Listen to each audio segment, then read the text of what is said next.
Hey guys, welcome to today's episode of Talking Decon. To my left here is Fiona, Fridge Time with Fiona, our franchise ramp-up coach. And to my right here is Steve Wolfe, our franchise business consultant. And Steve is going to be presenting today a hell of a doozy, and I'm embarrassed that I had not heard of this before. So please tell everybody about this psycho. Yeah, so I'm actually going to start us off with a question for both of you guys. Who's the most prolific serial killer that you have ever thought of in the United States, talking numbers-wise? God, I would think what comes to mind for me is maybe John Wayne Gacy. John Wayne Gacy, the killer clown. Okay, yeah. Okay. 33 murders. Okay, what about I was you? thinking the same thing. Oh, were you? Okay. Yeah. What about It's a like lesbian Jeffrey thing. Dahmer, Ted Bundy, Dean Corll? He's Candyman. I don't know if you guys knew that. No. Dean Corll was kind of the background behind Candyman. Okay. Well, all of those that I just mentioned combined don't hit the numbers of the guy that I'm talking about. Sam Little. Once they confirm all of his deaths or all of his murders, he will be the most prolific killer in United States history. So he was convicted of 8 murders, and after his conviction, he confessed to another 93 murders. What the And over the 6 months after his confession, they already confirmed 60 of them. Like, how do you keep tabs on that? Well, that was one of the things that I asked him. And he was like, this guy remembers with ridiculous detail. Yes. He sat down with the sketch artist, told them exactly what they looked like to the detail. And even crazier, he knew where the bodies were buried. He's like, this one is on I-70. This one is on I-75 in Tampa on the side of the road. If you go about to mile marker 40, that's where the body was. And they found it. And it was in 1970 that he did it. And he had that much detail, and that's how focused he was on it. So his victims were prostitutes that were addicted to drugs. Now, what is crazy about that and why he liked the prostitutes addicted to drugs is his mother was a prostitute. So I guess to Mommy me, issues. based on what I was finding, it was mommy issues. He's taking out her neglect of him out on these other women. But as I'm reading the story about like how he developed into this serial killer, the most chilling thing that he talks about in one of his interviews is that he was in class as a kid in elementary school, and his teacher, he started fantasizing of killing and choking her because she started rubbing her neck because her neck was in pain. So she was rubbing her neck, and he goes, at that point at a young age, I knew I wanted to choke her out. And I was just like, It was in that moment he knew he was messed up. it's crazy. Oh. So another question that I propose as I'm reading through this is 93 murders. How do you not get caught? Yeah. So the choke and stroke killer, well, the stroking part is he used to be a boxer. So what he would do is he'd punch his victims in the side of the head, make them dizzy. And as they're starting to come to, then he would choke them, and he'd want to watch them go in and out of consciousness as he's choking them. So did he start out killing animals like most of them? Like No. how did he start? What was his first? So his first crime was breaking in and entering. So he lived in Lorain, Ohio, and he broke into a church and didn't do anything. He just a random For the thrill of it? Yeah, thrill of it. Yeah. And then a couple of years later, he did another B&E and got caught because he actually tried to steal stuff. He went to prison for 3 years for that. When he got out, that was what kind of ignited his crime spree. He got arrested 25 times over a 5-year period. And for B&E, assault, rape, Oh, okay. Attack- So there's some violent crimes in Yeah. there too. It's not just B&E. no, and then attack on a government official and everything. Like, fine, I couldn't find the name of the government official. I wanted to figure out like who was the Yeah. government official he tried to attack. What was the purpose? Like, he didn't like what his viewpoints were that he was trying to push in office. Couldn't figure that out. But after he got arrested in 1961 and served that 3-year period, he became a nomadic drifter. So he started drifting all over the United States. His murders are across 17 states in all over the country. Like California, he has a couple of cases. Ohio, Florida, Arkansas. Like, he went all over. And that was another reason, because there's nothing to tie him to any of these murders, and he doesn't have a physical place of residence. It was hard for them to figure it out. There's many Jane Does that were solved once he started telling these people, here's what the person looks like, here's how I killed them, here's where their body's buried. And like, oh yes, we actually have a case from 1970 that's exactly where we found the body. It's a Jane Doe. Thank you for giving us the name Mary Ann for that person. And they were able to. So did he bury them? Or No, some of them he buried. Some of them he dragged them out into a swampy area that's unpopulated on the side of the how road. do they not find all these bodies? Well, they sometimes they found the bodies, but they're Jane Does, or because one of them he was talking about here in Florida, he took them into a swampy marsh, and by the time they found the body, it was already decomposed. The nature and animals had already got to it, and it became a Jane Doe because they couldn't identify the body. Okay, but the time they found the body, based on the decomposition of it, where it was placed, and him giving the name and the total recount of what he did on the body, they were able to say, yes, it was his case. This is the person. And so this all happened over a span of 35 years, 1970 to 2005. Did they look alike? Was there like a pattern? No, they're just prostitutes. They were just prostitutes. I mean, they were short, all tall, female? No male. No males.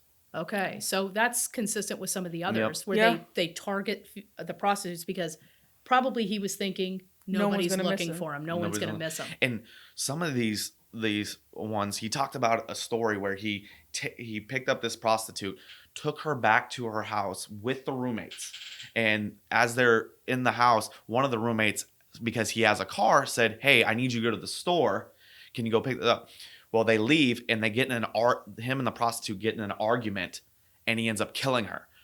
So I was talking about this with you the other day, and pretty much the roommates killed her because if she would have just stayed there, she would have probably survived. Right. But as I read more into it, there was multiple times where he would find a prostitute, he'd get into a situation where he didn't feel comfortable killing, leave, and then come back and find that same prostitute again, and then end up murdering them. So did he pick them randomly then, or was there something in particular about a particular girl? No, so he felt that he had some sort of attraction to them, whether it was talking with them, whether it was a physical, and he goes into that because of his mother. Yes. Okay. And he called all of them hoes, and he goes very in detail of why he calls them hoes, and that he feels that hoes are women that only can make money off of their body because they're not intellectually smart enough to get money any other way, so that's what they use as their advantage.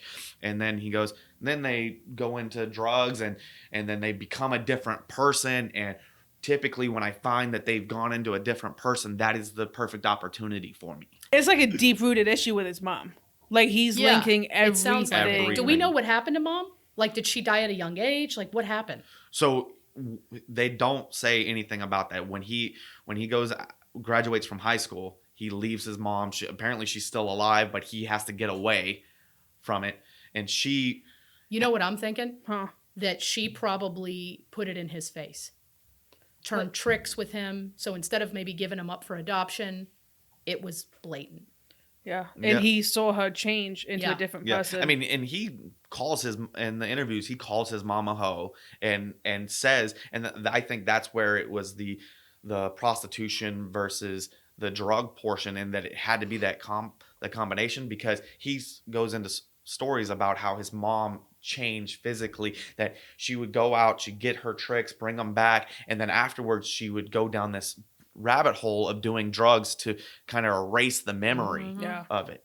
And so the combination is, okay, you probably have a child out there that you're doing or treating the same way that I was treated. So, but this wasn't all in Ohio, right? No. So the 17 states that I mentioned. 17. That's probably how. So he was very nomadic then. That's how he went away so long. Yeah, without getting caught, because nobody's looking for prostitutes. No. Yeah. So Arizona, Arkansas, California, Florida, Georgia, Illinois, Kentucky, Louisiana, Maryland, Mississippi, Nevada, New Mexico, Ohio, South Carolina, Tennessee, and Texas. What was his work that took him to all the? Was he day labor? No, he was stealing the money from the prostitutes and stuff. It's a lot of travel miles. Yeah. Oh, so he was robbing them after he murdered them. Yep. And he was living off of that. Yep. But because he was incarcerated at one point, his fingerprints are in the system. So what was the straw that broke the camel's back here? Well, before we even get to that point, what really got me was he was arrested in Ohio again. He went back to Ohio, got arrested for murder, okay? And they failed to indict him, okay? They said they didn't have enough evidence to completely indict him. While that case is going on, they get a call from Florida that they want their opportunity at him as well. He fails to get indicted, so he gets released to custody to get extradited to Florida. Gets to Florida. This person that was a witness to the murder victim being picked up by Sam Little was also another prostitute. Well, they end up not prosecuting because they didn't believe the witness because she was also a prostitute. Oh my God! So they end up see the pattern here. Yeah. So they end up letting him go. And talk about those opportunities to catch this guy. Sam Little, in one of his FBI interviews, talks about that in one of his murders, the girl wasn't still in the car, and he gets pulled over. Holy and the girl's in the smokes. back seat of the car. And as the cop's walking up to the window, he goes and starts fiddling with the zipper, and he goes, "Oh, sorry, officer," blah, blah. And the officer goes, "What were you doing?" "Me and my wife were just making love. We're moving along, though. We're moving along." And the cop looks back to the wife, who he sits there, and he leans his head back, and he goes, "She was just kind of like dazed out." That's what the cop recalls after everything. And he goes, "But I was like, oh yeah, just gave her good loving, blah, blah, blah." And he goes, "All right, move along." And he goes, "I was able to distract him long enough that he let us go when I had a dead body in the back of my car." Like, how do they not realize? Oh, so she was dead at the time. Yes, he had just finished killing her. Like, I feel like, how do you not know that's a dead body? Why wouldn't you say, "Ma'am, are you okay?" Yeah. No response. "Hey, I need to probably take a look at her." Yeah. Like, that's just shitty policing. Yeah. So it definitely was bad policing. And go into the interview for these confessions, and that was one of the confessions. And then cut to other interviews of the police officers, because he did it. He confessed to the FBI and the Texas Rangers of these 93 cases, and they're talking to him that they even tried to set him up to make sure he wasn't just trying to glorify his murders and say that he did a lot more. So they put in a couple of prostitutes that were murdered that they already knew who it was, and he goes, "Yes, I know who that is, but I didn't kill her." He goes, "I wanted to, but I'd never had the opportunity." And he knew her name. He even knew her name, but he goes, "I didn't kill her." And they knew.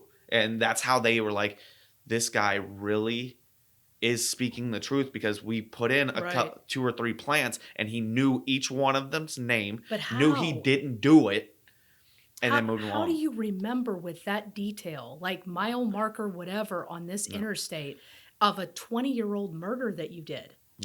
I can't even remember what I had for breakfast. Yeah, it was. That's incredible. Yeah. But he had to, like, constantly think about it. Like, keep it fresh. And obsess over it. But Yeah. how do you keep them all straight? And he just said that he had so much love for the physical killing that it just burned into his memory that he did it, and that's how he was able to remember all these details, and he kept them cataloged in his brain. That's what he said, kept them cataloged in my brain so that I knew and I could revisit it. He goes, "There's smells, there's taste, there's everything that I can remember." He goes, "I'll drink a soda and I'll remember that I was having a soda with this prostitute at this time, and it brings back that memory." And if you don't find something that you can latch on to it, you will forget it. But I don't forget everything. I make sure I have it cataloged. He linked it to something. And I was like, holy cow. So he never married, never had kids. Nothing. That is insane amount. And all of his victims he also had sex with. I was going to ask you, did he have sex before or after that he killed him? So both. He didn't go have sex with them before and then after, but one or the other. But he made sure that he had sex with all of his victims. I will never understand when people have sex with cops. Well, me either. But again, his DNA's in the system, so all you would need to do is find one prostitute. Yeah. And you could have gotten him. So he got away with this for 30 years. 35. Yep. That's shitty policing again. Yeah. So he actually was caught in a homeless shelter because of a drug case. And when they were processing his fingerprints and everything, they started linking him to other murders. 8 of them. Good God. They linked him to 8 murders, and they were able to indict him on all 8 murders. But he got away with it for 35 years, and he jokingly said to the FBI and the Texas Rangers, the common police are idiots, and you can just play to their emotion and them being human and get away with anything. I mean, he proved it. Yeah. Oh, big time. So he was probably, how old by then? No, it sounds like an old man by then. So in 2014, he was 75. So he had a full life of killing people. Mm-hmm. And so he probably was like, fuck it, I'll just confess to the 93 others that you morons don't even know about. Well, so he actually, while in prison, he actually got diagnosed that he had a terminal disease and that he was going to die. And that's when the confession, he was like, I'll just confess to all my murders and everything. And he thought it would help speed up the process for him to be executed. Oh, okay. And it didn't. He ended up dying of natural causes in a California state prison. But he thought that if I can confess and I can get moved to a state where that they still do executions, I don't have to die of natural causes. But California wanted their time with him, and he ended up dying in California State Prison. So the interesting thing that I think about this story is that this was back in 2005 that he had originally confessed to the 93, right? No, in 14 was 2014. When, So 5 6 was years when ago. 2005 was when he was convicted. Okay. 2014 was when he got diagnosed and he started confessing. Okay, so we've got 6 years essentially, Mm-hmm. 7 years that he has confessed, and they still haven't found all the bodies despite him telling them exactly where they are. Correct. So they're in process still as we speak of trying to locate, because they've only located 60 some out of the 60 out of 93 he confessed. So this That's is crazy. ongoing. Yeah. Yes. And he's given like specific locations, right, for all of them? Yeah, but you have to wonder, this many years later, has the environment just decomposed them to the, or animals or, whatever, to the point where we can't recognize it's a human. Yep. And the FBI website says that they have constantly updated matches. And the largest sum of them that were found were within the first 6 months of him confessing. Well, And they were able to find them and everything. And, pull cold cases, right? And they say that there's even people that heard about the case that live in areas that have, I'm going to go walking trying to look for this type of thing. And they've actually, people called in and said, we watched the interview. This is where it is. And they found the body, even though FBI had already been there and couldn't find the body, So there was 2 things that I thought were extraordinary about this case. Number 1, why have we not heard of him? Yeah, not at all. Not at all. Never heard his name in my life. Yeah. And I was kind of in that industry, so to speak. So you would think, like we hear about Jeffrey Dahmer, or, everybody knows about the Ted Bundy. And the second thing is, against normal kind of thought process, he's a black male. He's not even a white male, which most serial killers are white males. Yeah. And they have that history of either animal mutilations or... How's his forehead? I don't know. How's his forehead? His forehead is of normal size. Normal size, not a 5-finger forehead. No. And when watching looking at the pictures of him younger, he was a very good-looking man too. So wow. I didn't understand, maybe he was getting with prostitutes because he couldn't naturally get a woman to like him or whatever. That's his mom. But yeah, he had very clean cut haircut with the swoop over, which I guess was popular in the 70s and everything. Yep. That's an extraordinary story that no one has ever heard of. But like the anger, right, that he had against his mom. Yeah. Like it's like what he couldn't do to his mom. Like he needed to get it out of his system. Well, that's what's interesting is because you didn't really have any history on the mom. Mm-mm. I'm assuming. And honestly, there was nothing really tying his mom into any of this until he confessed and said who his mom was and why. He gave the course of why he was the way he was in his confessions to the FBI and the Texas Rangers. Even in his earlier cases, nobody knew of his history with his mother. Like that wasn't even a defense or anything like that, which is crazy. Yeah, in my experience with street prostitutes is that they're all pretty much in the system. Mm-hmm. They've been caught one way or another, and I used to work undercover narcotics and vice, and I did a lot of street prostitution, and I also did kind of Craigslist, what we call Craigslist prostitution. And the whole thing was back in the 70s and 80s, they were hammering the prostitutes.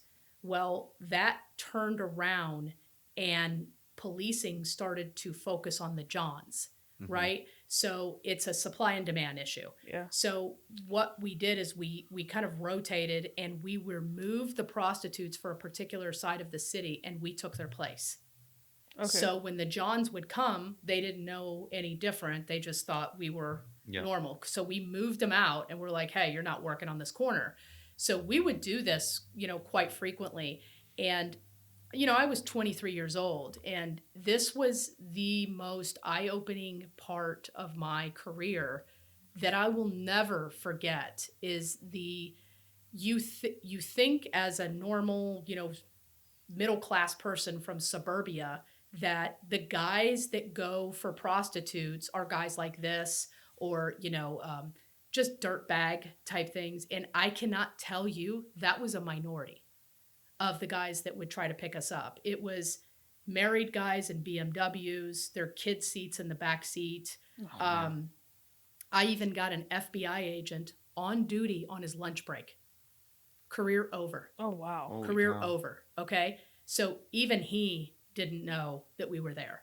So these are executives. These are very high-powered people and married people. I mean, you name it. It runs the gamut. But the thing that I was surprised of is that it's not that type of guy always. Yeah. Now, I would get picked up by that type of guy, and you get this, like the hair on the back of your neck would stand up, and you get really uneasy about it. And I always attribute it to that guy is probably having some type of similarities to a guy like that, that's just trying to harm you. But, I've been grabbed before, a gun put to my head. I mean, I've had pretty much all of it happen. But every single time they get caught, they always say the same thing. This is my first time. I'll never do it again. And it's not. Yeah. And it's not. It's not their first time at all. It's your first time getting caught. And I can tell you one of the extraordinary things is it's exhausting. So we would do like 4-hour shifts. And there would be a couple of us. And I literally got, I had a partner. I got one guy. He got busted, of course. They just get a ticket and they're released. They don't even go to jail. This guy went back around and picked up my partner. Wow. Twice in one night. Okay. So stupid is one thing, but holy smokes, dude, you just got arrested. So what happens the second time around? Another ticket. Just another ticket? Another ticket. So here's the effed up part about it is that it's a misdemeanor. It's just a misdemeanor. So it's like, stealing a bouquet of flowers. It's a slap on the wrist. It's a slap on the wrist. But what they used to do is they used to put these guys on John TV. Did you guys ever have that in the cities that you grew up in? So in some cities, it's like a PBS type thing or a public service channel, and they would run John TV and show your picture. Well, the problem with it was that the high and mighty, powerful people were like, no, that needs to shut down. Don't do that. Well, why do you think they said that? Because they were doing it too. Yeah. They were doing it too. So originally, we thought this will stop the demand if we humiliate these people and put them on TV. Yeah. So have you ever noticed why guys that pick up prostitutes are never blasted on TV? It's because the high and mighty, the high and powerful are preventing it from happening. So I can guarantee you shit would change real quick if that wasn't the case. Absolutely. And then, you've got Backpage and Craigslist. That was a whole different clientele that we got for prostitution. We actually had a hotel room. They would come to our hotel room and literally were like, hey, I've only got 30 minutes. My wife's waiting. Like, it was that, like, just blatant, apparent. I even got offered I don't have any money for a BJ. Can I give you a Whopper? Like, literally. Like a Whopper sandwich. A sandwich? A Whopper sandwich. So You get what you pay for. yeah, but here's one of the biggest misconceptions. And I don't know why guys think this. If I ask you if you're a cop, you have to tell me. No, you don't. That's not true. That's not true. So they would say that all the time. Hey, are you a cop? You have to tell me if you are. I'm like, no. And I'm thinking, you're an idiot. Yeah. No, that's not how it works at all. It's you are requesting some type of sexual act for anything of monetary value. It could be a pencil, it could be a cup, a Whopper, you name it. But I mean, it runs the gamut, and you would be shocked on how frequent it happens. We would do it at lunchtime, just normal lunchtime. I feel like that would be like at a peak. No. No? And then Friday nights, Saturday nights, that's normal, right? You would think, okay, everybody's kind of out at that time. No. Lunchtime, after work, in the morning, on the way to work, you name it, it happens. And it's, these stings are happening all over the country, but the problem is they're not having the impact that they're designed to have because we're not able to humiliate these Johns. So some of the things that we used to do is, another misconception is you have to dress up and put all this makeup on and high heels and all that. That's not street prostitution. That's more escort type service. Did you wear khaki shorts and a shirt? No, not the typical uniform, if that's what you're asking. No. What we did is we blended in with the other street prostitutes, which means we had to look homeless. Yeah. So clothes that don't fit one way or the other. Gotcha. Looks like they were just put together. But one of the cool things that we did is that, I know I'm giving away all my secrets here, but it looks like a bottle of nail polish, and what it was is called blackout. We would paint it on our teeth, and it made it look like you had no teeth. Oh, that's crazy. It's really cool. So you paint it on just a couple teeth, so it looks literally like you have nothing. Because, I've had braces in my life. My teeth are perfect. That's kind of a freaking red flag, right? Yeah. If no other street prostitute has You're perfect homeless, teeth. but you have great dental. Yeah. So one of the other things is like, I would shower before I go to work. Well, so what I started doing is the same clothes that I wore them every day for 2 years, never washed them, and left them in my garage. So when I was working street prostitution, I would put on those clothes so I smelled like the street.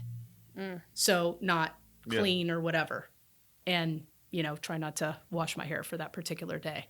But it did not take a lot to try to blend in with street people. You just had to look disheveled, no perfect teeth. I was extremely fit. So I had to wear clothes that were very big so they couldn't tell that I was fit. I tried not to wear shorts or anything like that to see my legs, but you're out there with no weapon, no nothing. So you had to really watch your ass at all times. So you didn't have backup like around the corner? Yeah, around the corner. It was around the corner, but a lot can happen. In a split second. Yeah. So a lot does happen in a split second. But, I'll never forget that day that we got the FBI agent, and he was like in his 60s, close to retirement. And it was noon on a sunny day, and he was in his FBI car, like his issued car. Yeah. So that automatically increases it to a felony, right? Because No. it's a government official? No, but it wasn't like a marked car. Okay. It was just a take-home car. So the look on his face, I'll never forget it when I said, yeah, pull around the corner, I'll meet you there. And he knew he was had. He knew he was had. So, another thing, they wouldn't let us call the families. Like, it was like, you guys are just giving them a ticket and then allowing them to just go back and do it all over again, but get smarter this time and not get caught. Yeah. There was nothing that could like your employer will never find out. Your wife's not going to find out. There's not like a true consequence. Nothing. There's not a true consequence. So you pay a $500 ticket? Whoopee shit. So you can get education on how to be better Right. at it. Right. And it's a misdemeanor. So, I guess if you are applying for a job, and it's even, it's solicitation of a prostitute. So it was an incredible experience, but it was very eye-opening. And after doing it, I am a firm believer in legalizing it. And the reason I say that is because I think it's going to decrease the amount of issues, criminal issues, safety issues, and disease issues, like health-based issues. Mm-hmm. So I think if, Europe does a lot of that, if you regulate it, I think that only good things could come out of it. You're never going to stop it, mm-hmm. right? That's like saying you're going to stop cocaine. Oldest industry it's the oldest industry in the world. And as long as there is a demand, you're going to have the supply. Mm-hmm. So I think from a society standpoint, we're tackling it from the wrong way. Let's regulate it and let's make sure these women are taken care of, because we're not going to stop it. But, the problem is with the Johns. I wonder what the decrease of communicable diseases would be if you can actually regulate it. A ton, I hope. Because I'll tell you, not once, all those years that I did undercover, did one guy say, "Do you have any condoms?" Not once. Man. So they're bringing that back home to their families. It's so disgusting. It is. It's nasty. It's nasty. It's crazy. Yeah. So anyway, get off on a tangent there. That was an exceptional case. And, I'm glad you brought that to light, because I never heard of the guy. Mm-mm. So I'm glad that you kind of put some highlight on that, and everybody that wants to look that up, feel free to do that. But thanks for joining today. Don't forget to subscribe to our channel and ring that bell. Follow us on TikTok and Instagram @Crime Scene Cleaning. Have a great day.